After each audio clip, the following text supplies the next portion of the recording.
Hey there, YouTubers, Arduino users, and fellow roboticists. This is Cameron Owens with the CoreAware Robotic Solutions Group, here with a tutorial on how to use the i2c interface on the Arduino. Now, before we get started, these tutorials are only to provide a very basic introduction on how to use microcontrollers for the main purpose of integrating them into robots. Now, although we are using the Arduino platform, ultimately we will be graduating to the CoreBot Spark, which is a low-cost robotics platform that combines both a Raspberry Pi with the CoreBot Pi Hat. On this Pi Hat is the PSOC, which is a programmable system on a chip developed by Cypress. Now, in order to really harness a lot of the power that is on that PSOC, having some familiarity with both microcontrollers and a little bit of FPGA knowledge is very beneficial. So to get people started with developing on the CoreBot Spark, we're providing some basic tutorials of how to do some very low-level things in Arduino. It serves as a really great opportunity to kind of sink your teeth into developing embedded systems. So let's get started. Okay. So here's the system that we're going to be using on learning how to use i2c. The first thing that we're using is this Arduino board. For those of you that aren't familiar with electronics, the Arduino Uno is probably one of the most common microcontroller development boards probably in the world. What the people over at Arduino are doing is really great work. So these are pretty cheap. You can get them for about $25. If you want to get the knockoffs or different versions, because all of this design here is open source, you can get them for as cheap as I think $5. You just have to order them from overseas. The next thing that we're going to be using is the GY88 10 degree of freedom IMU board. So this has a 3-axis compass, a 3-axis accelerometer, a 3-axis gyro, and a altimeter. There's a lot of data. Also, there's a barometer on here, so you can measure air pressure, not only altitude. Well, those go hand in hand, but anyway. The other thing is we're just wiring this directly up to the board. So from our breakout board, we just go straight into the Arduino. Now you can use a breadboard. I try to avoid those where possible, just because it can sometimes make things overly confusing. So now with i2c, which is sometimes called TWI, which is two-wire interconnect, or I2c, which stands for integrated communication, you only need 2 wires. Now, I know you're saying there are more than 2 wires here. So let's go through what these wires are. So if we come over here to this board, can I focus? There we go. So we have VN, which on this board we're supplying 5 volts. You can also supply it with 3 volts. This board in particular has a dedicated voltage regulator for doing power control. The next thing that we have on here is brown for ground, and then we have serial clock and serial data. So for i2c, besides powering your devices, all you need is serial clock, which is a signal that tells all of the chips when they're to move to the next line, basically. And then we have serial data, which is the line on which all of this data is transferred. So if we follow this orange line, on the Arduino Uno, now this goes for all Arduino Unos, the official ones, this gets connected to A5. And then serial data connects to A4. So we've got our clock line and then our data line, which is green. So that's pretty much basically it. So here we are at my computer. I do run typically on Linux. Hopefully we can get this done within the next hour. Now, what's great about Arduino is it'll run on any operating system. I use Windows a lot, I use Mac a lot, I use Linux a lot. They're all great.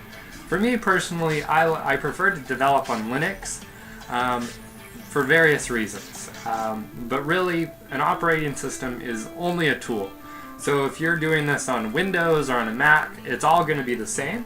And that's mostly because of the Arduino IDE. Now, I have an alias linked to the latest version of Arduino because I compiled it myself. So depending on, well, helps if I spell it correctly. That's why you use tab complete. So depending on which operating system to launch this guy, which is your Arduino IDE, you can do that various methods. Hopefully you've already played around with your Arduino. So what we're going to do is we're going to come here to my sketchbook and we're going to open up this sketch. Now once I have this video uploaded to YouTube, I'll push all of this to our GitHub account, so if you want to download it you can. A couple of things that I do want to make sure are very clear. So this file I wrote based upon some work that I found online. And so I'd like to give a shout out to Crodal from FreeIMU, who wrote a lot of really great work. And then also the people at SparkFun, they provide some examples on how to interface with the barometer on this chip, as well as a lot of other examples out there. So although what I wrote is my code, don't be afraid to use other people's code. That's the great thing about open source projects, and we can talk about that later. So the main thing that we're here to learn about is how to use i2c devices. So the first thing that we need to do when we write any Arduino sketch that uses i2c is we first need to include a header file, which is called wire.h. The .h is reference to a header file. This is a library that you use for communicating specifically with i2c devices. So you don't have to worry about any of the timings or anything overly complex. So the next thing that we need to do is we need to find the address spaces for each of the sensors. So as I said, on the breakout board that I'm using, there are 3 independent sensors. So one of the really great things about i2c is that it's a single master multi-slave communication protocol. What that means is that you can have lots and lots and lots of devices all connected to the same communication bus. The way this works is each device will have a unique address. Sometimes, little caveat, sometimes those devices can often share the same address. When that happens, those devices are incompatible and you'd need to put them on a separate communication bus. But for the purposes of this tutorial, we're going to assume that every device has its own unique address. Now, when all of these devices are connected to this network, each device is focused on doing what it's doing, collecting data, displaying things, whatever. Now, the way that the master device communicates to these is it will first call the device by its name or its address. So think about when we were all kids, we were outside playing and things, and we had lots of friends around us, Tommies and Georges and everything, and none of us would really pay attention to what was going on unless we heard our name specifically. That's kind of the same way i2c works. Is along this communication bus, each device is coming along and doing its thing, and it will ignore any communications unless it's specifically directed to that device. So let's go into the Arduino sketch and take a look at how that's done. Okay, 1, 2, 3. Okay, I think we're recording. Okay, so the way that we do this here in the Arduino IDE is we first need to list out the device addresses as variables. This will make it much easier when we're writing our code. It makes it a lot more readable by humans. And so each of these addresses, because each of these sensors is on our breakout board, was found by looking at the data sheets for each device. I don't think I can stress enough the importance of taking a look at the data sheets for the electronic components that you're using. This is really important so that you know how these devices are working amongst a myriad of other things. The next thing that we will do is we'll be listing out all of the variables that we use. So if you take a real deep look at this, I've yet to develop the Kalman filter, which will really provide a lot more accuracy to the sensor. But the rest of these variables are used throughout the code. Now, because we're collecting data, we want to be able to display that data, and so we're using the serial library as well, or the serial functions with a baud rate of 9600. To learn more, there are lots of other tutorials on that. But let's really focus on using the i2c. So the first thing that we need to do in our void setup is we need to get the wire protocol or the i2c communication started. And this is done with wire.begin. Now scrolling back up here, because we included the header file, it gives us access to these functions. So this wire.begin does a whole bunch of things in the background. The way that you can tell it's a function is by these parentheses. So here in the void setup part, we're starting off the wire communications with a couple of functions specifically to the devices. So after we've gotten started with the wire.begin, the next thing that we need to do is turn on each device. And we do this with doing the wire.begin transmission, writing some data to that device, and then closing the transmission. Think of it as calling one of your friends on a phone. You're trying to get a whole bunch of people together. Actually, even better, think of it as getting people onto a shared game when you're playing on your Xbox. What you do is you call your friends and say, hey, jump on Xbox Live, we're playing Call of Duty, and then you hang up, and then you call up your next friend and say, hey, we're playing Call of Duty, jump on Xbox Live. Basically, that's kind of the same thing that we're doing for each of these devices. We're calling each device with its address, say, wake up and start collecting data, and then we hang up that communication. And then we'll go to the next device and call it and say, wake up, start collecting data, or do whatever you do, and then hang up.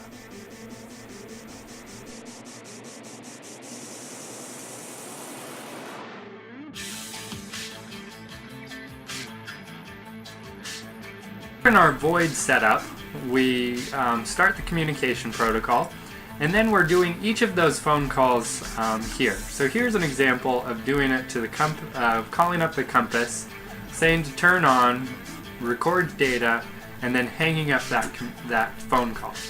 We also do that with the MPU, which is the IMU, and then we do something a little different with the barometer.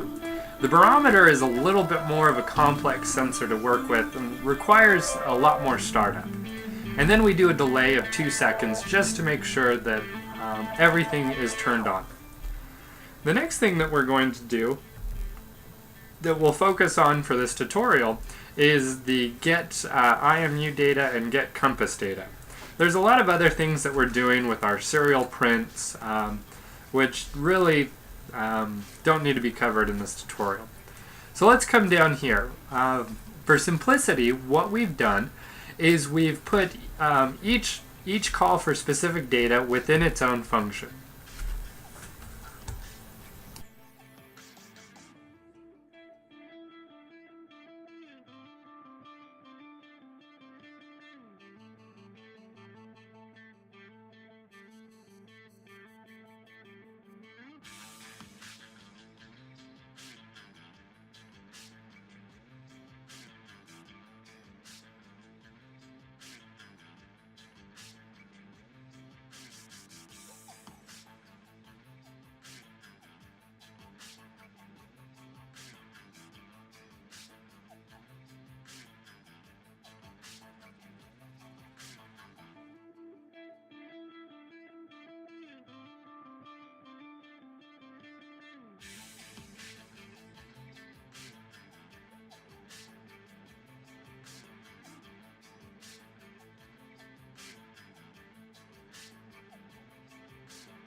So for simplicity's sake, here in our void loop, that's the part of the programming where it tells the microcontroller to go over and over and to loop until it ever turns off, is we've broken down the communication into 3 different functions.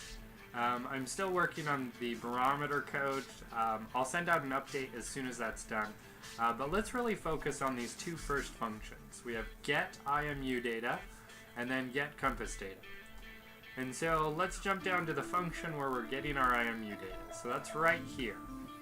The first thing that we do, like I said, is we tell the microcontroller to address the device. So basically what we're telling it is get ready to say something to this device. The next thing is we're going to write to a specific register. Now you'll need to take a look at the data sheet for the specific device and for which register that you want to read data from. Typically you write directly to the first register that you want to read from. For most devices that will reset or tell the device to start streaming data from that point. The next thing is to end the transmission, so stop telling the device what to do. And then the next number 4 is you're telling the microcontroller what to expect. So with the wire.requestFrom, the main arguments that you need to focus on is the device address. So we're telling it to listen to specifically the IMU. We're telling it then to expect 14 bytes. And then we have the stop flag of true. So once it receives these 14 bytes, it stops recording. And so here we have wire.read, and we're receiving 2 bytes for each direction. So we have 2 bytes here for the acceleration in the x, another 2 for acceleration in the y, another 2 for acceleration in the z. And this accelerometer actually records temperature too, so we're going to read that data. And then we read the gyro data. And really, that's all that needs to be done to be able to read the data from there. What we're doing later on, though, is we're also serial printing all of those variables to the serial monitor. And then we do the same thing with compass data. So if we scroll down here to get compass data, we do the same exact thing just like we did with the accelerometer. And so we do a wire.begin transmission to the compass address, and then a wire.write. So you have to look at the data sheet to find out which register this is.